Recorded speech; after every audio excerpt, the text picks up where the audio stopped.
The shocking turn in Bryan Kohberger's guilty plea. Reactions from friends on the Idaho murder case. It was a moment that stunned everyone. Bryan Kohberger, a former Pennsylvania resident, confessed guilt on Wednesday to the tragic stabbing deaths of 4 University of Idaho students in November 2022.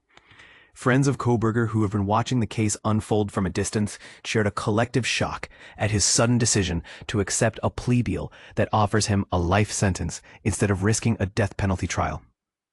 Casey Arntz, one of Kohberger's childhood friends, admitted feeling overwhelmed by the revelation. "I can't say I wasn't shaken yesterday," Arntz confessed in a text. "Did he ever have these thoughts back then? Could he have harbored such dark intentions against me or my friends?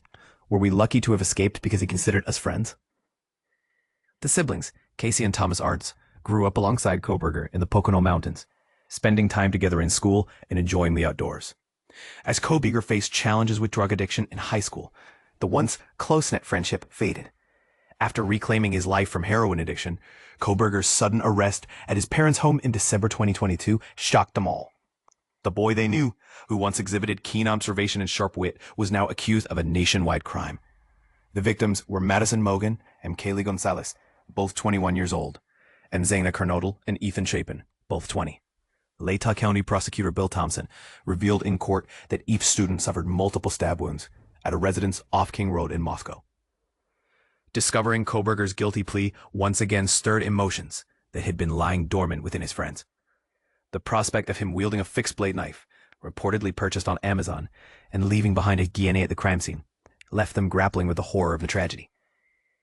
In his bid to avoid a potential death sentence, Kohberger entered a guilty plea to 4 counts of first-degree murder and 1 count of felony burglary.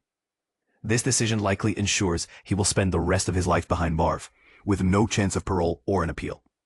His sentencing is set for July 23. Donna Yozwiak, his high school counselor, expressed her astonishment, hoping for healing for both Kohberger's family and that of the victims. She questioned if society would ever fully understand Kohberger's motives or his level of remorse. Kohberger's acknowledgement of guilt brought a sense of closure to Jack Bayless, another friend from the past.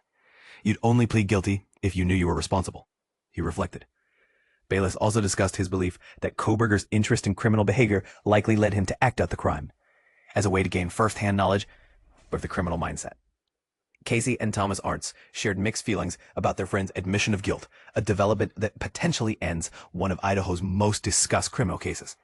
While acknowledging the pain that victims' families endured over the lack of a death penalty, she viewed Kohberger's life sentence as a preferable resolution. "He's behind bars for life now. Let the prison deal with him," she concluded. As for those who knew Kohberger academically, reactions varied. Ben Roberts, a former WSU criminology classmate, found the plea overdue. "For me, the realization that his DNA left behind at the scene confirmed my suspicions," he said. But the fact that Kohberger could carry a veil of emotionless normalcy still haunted him, unless he was masking his true self.